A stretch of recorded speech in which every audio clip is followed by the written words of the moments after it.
another episode of the Replacement Level podcast, episode 37 of this podcast. Chris, as always, good to see you back since last week. So, Chris, how's everything about you? Good. Can't complain. Looking forward to a new week, and Mariners are 500, so woohoo!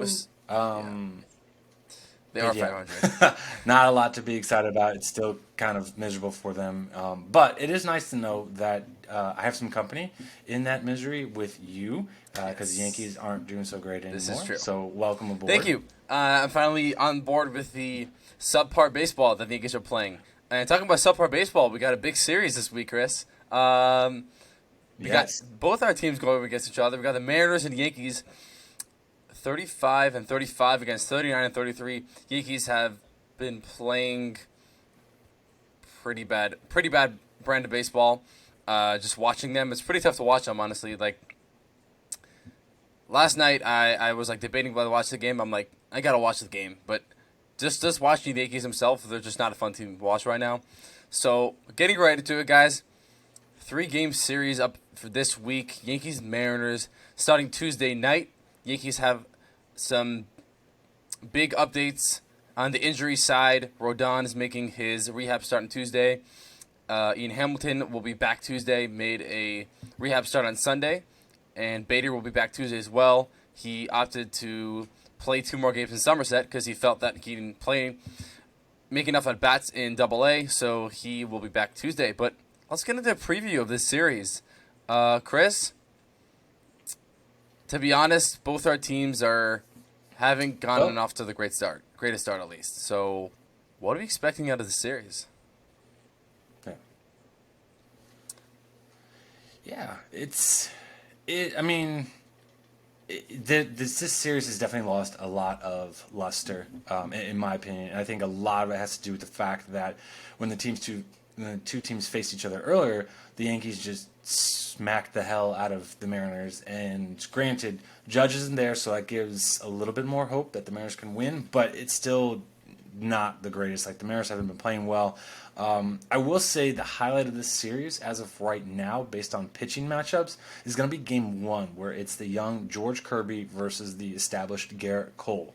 The other 2 matchups in there is Luis Castillo versus don't know yet, and then Brian Wu versus Domingo Germán. So, depending on who Castillo gets in there, maybe there's some intrigue in there, but definitely if you're wanting to watch a really good pitching matchup, Kirby versus Cole tonight is going to be the best matchup. Just looking at some predictors, and it's saying, according to ESPN, they're giving the Yankees a 59.4% chance of beating the Mariners tonight. And I can't fault them. Like, the Yankees got their ace going. They've got a better offense. So, yeah, I don't blame them for that. But, George Kirby's showed up big in some, this season, especially in some big games. So maybe he can do it again to the Yanks this year. And, Rephael, I guess, give me the Bad News Bears side of it. So, the Bad News Bears side of it, first of all, the TBD game. And honestly, I would... Obviously, the best matchup that you would like to see is obviously the ace matchup. That was Cole and Castillo, but Castillo's game 2, and Cole's game 1. But Kirby Cole is also a great matchup too. Cole's obviously the predominant ace for the Yankees, but Kirby's the number 2 guy, number 3 when Robbie Ray's back. But I'm definitely going to be a fun matchup, but the TBD game is a little intriguing for me because Sevy and Germán both pitched in the Red Sox series. Schmidt just pitched yesterday as well. Cole is really the only starter that's on a couple of these rests because he pitched in the Subway series, and then there was a break because they had to get to Boston, so they had a day off in between New York and Boston. But really, there's no pitcher that's going to have enough rest, so I would say... I was expecting Germán to pitch tomorrow, and then they would probably throw out Schmidt Tuesday. But either way, none of the starters are really having 3-4 days rest because of how the things were scheduled out. Because they pit Schmidt and Germán were in Boston, and now they have a day off today. But really, there's Nestor's hurt, Rodon's coming back soon, and then obviously Frankie. So it's kind of tight, at least in terms of how many days off you're getting.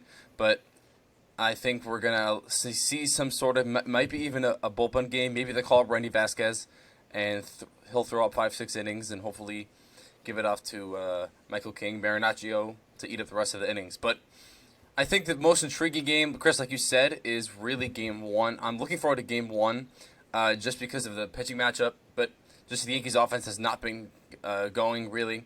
Mariners also got strike out 15 times yesterday. They did score 5 runs, but for a guy who's really struggled all year, and he struck out 16 batters, did allow 3 runs, but we're looking at 2 teams that have been underperforming. Obviously, Julio has not been as near what people expected him to coming this year after his Rookie of the Year campaign last year. But on the Yankees side, just to throw you some stats, I actually tweeted this out earlier today. Yankees are 24th in average, 28th in OPB, 13th in slug just because they're 13th in homers, 21st in OPS, 23rd in WOBA, weighted on base average, and 21st in WRC+. So there you go, just statistics-wise, and just really they're playing sloppy baseball. And all the veterans are playing pretty bad brand baseball. Stanton is 5 for his last 41. Rizzo has not got hot, really, since Judge crashed into that wall. And he's had maybe a couple hits the past couple of games. Did get robbed yesterday by Duran. But, Chris, you're looking at a team coming to the series that does not have a lot of expectations. And especially Yankees fans, the Yankees are not setting the bar high for this series because of how they've been playing. So, Chris, you might have an advantage coming to the series. Yeah, maybe. I mean, for sure, not having Judge in there definitely changes, the approach that the Mariners will have, especially in facing the order and not having to worry about Judge. So, that, like I said, that is helpful. And looking at ESPN's projectors for the series, they do have the Yankees winning 2 out of the 3. Obviously, they have them winning the Cole matchup and the Herman matchup. We get Castillo as the winner for that one. But I think a lot of that has to do with the fact that we don't know who the opposing pitcher is going to be. I will say this about Castillo. He's going to be looking for his first win in his last, well, it will be a total of 4 starts. He lost to Texas when he went 7 innings, only gave up 2 runs. Lost to the Angels where he went 6 innings, and he lost to Miami where he went 5 2/3. So it's been almost a month now since he last got his last victory. And his last victory was actually May 27th when he went 6 innings against Pittsburgh. So it's been a while since he's gotten a win, and considering the Mariners gave him a really big contract extension and he's supposed to be the ace of this franchise, the fact that he's got 2 wins in,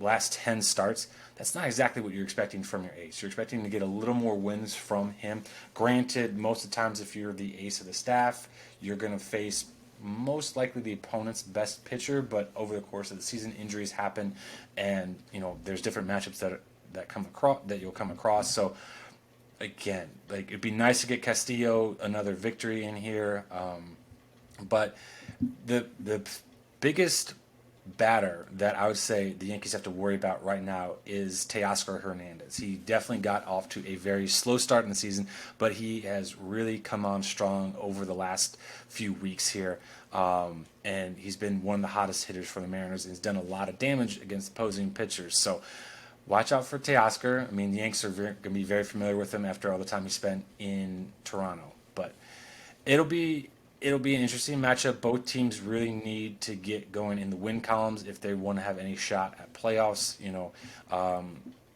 Mariners need this series more than the Yankees just because the Mariners are much further behind in the wild card race. And at this point, that's kind of what the Mariners and really the Yankees, for the most part, are playing for.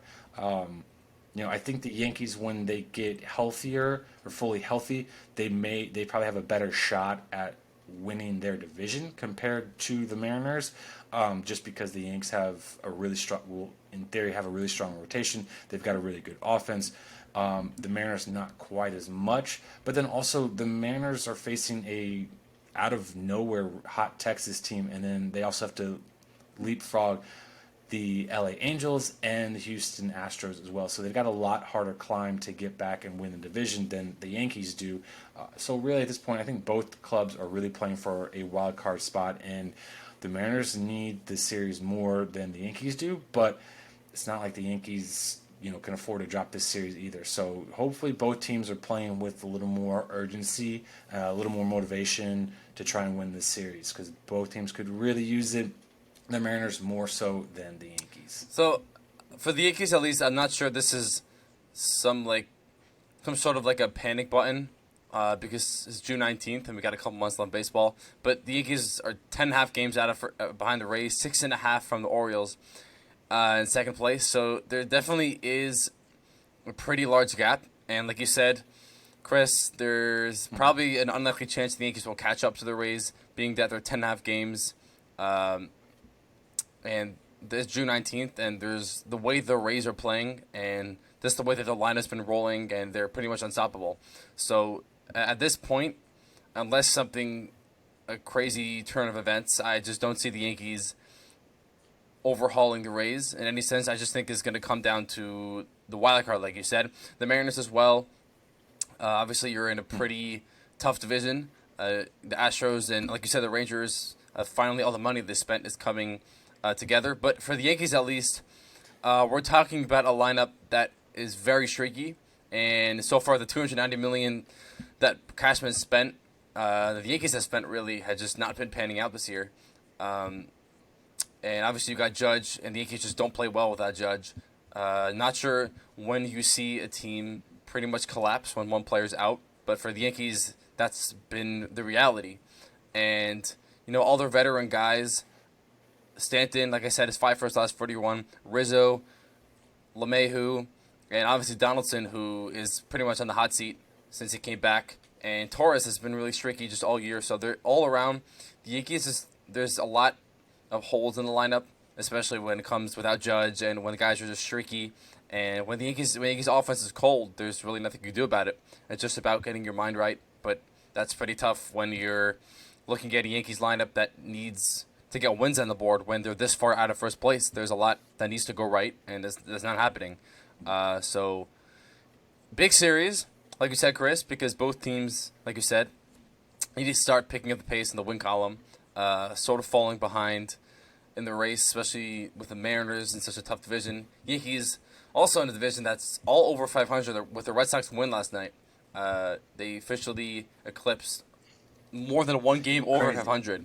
So I think there's a lot that could happen in this series, especially standings-wise. I think the Yankees and Mariners, depending on, obviously who takes 2 out of 3, or really could just take series. If any of the teams sweep, they could really gain ground in their divisions, especially if the Astros and Rangers can drop a couple games, or the Rays and Orioles will drop a couple games. So I think there's a lot that will factor into this series, and I think getting these lineups right, and if both of these lineups can get going, they can use that momentum the next couple weeks. But Chris, I wish you guys luck, honestly, because although haven't been meeting our expectations, although the Yankees haven't been meeting the expectations that obviously fans were anticipating all year, I think this could be a big series.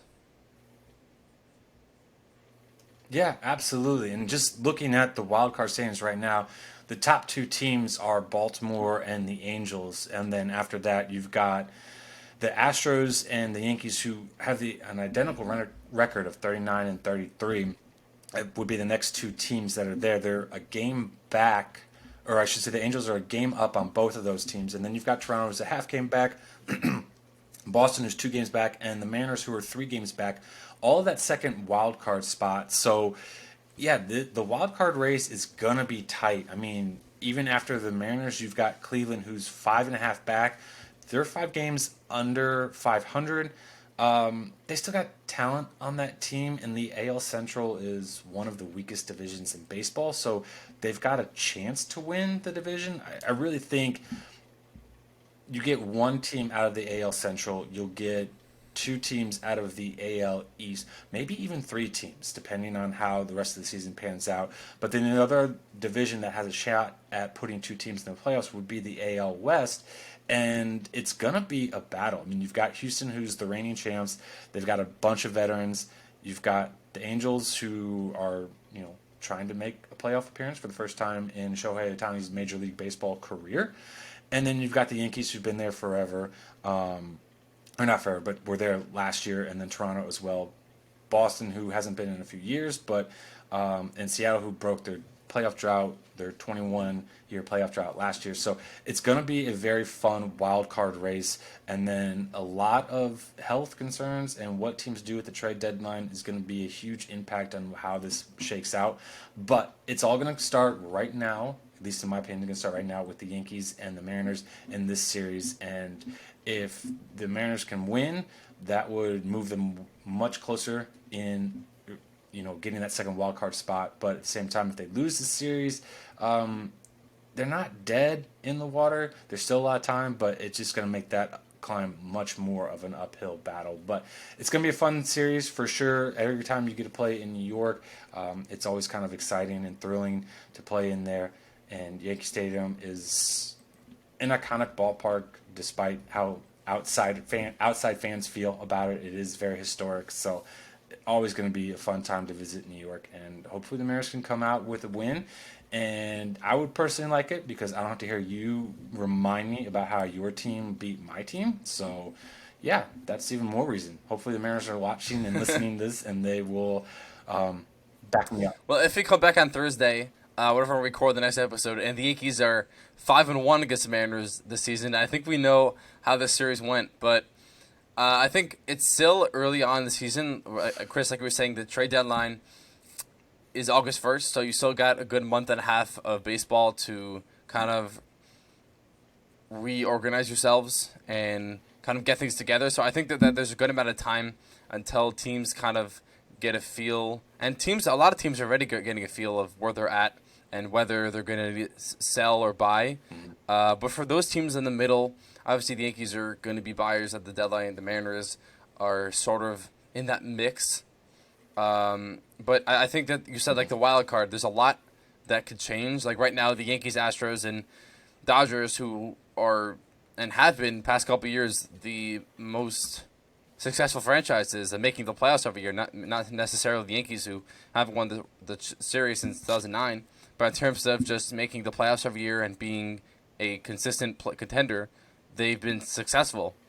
And they have the same record right now, and June 19th, 39-33. So pretty surprising, but I definitely think this series is something that Yankees fans should take note of, because this is a team that we could see in the wild card down the stretch, or to see in the playoffs, depending on how the Mariners perform, because they are a pretty prestigious team in terms of talent. But I'm looking forward to this series, honestly. You guys should definitely watch these three games. I think that these are pretty big games, especially with Bader back and Judge, not really with a timeline, but hoping to return soon. So hope you guys enjoyed this episode. Again, make sure to watch these next three games. Me and Chris are going to be throwing some trash at each other the next couple of days. On Twitter, maybe we'll throw some tweets at each other. But make sure to check us out on YouTube, Spotify, and anywhere else you can find it. Also, check it out on our Twitter account. Twitter account is...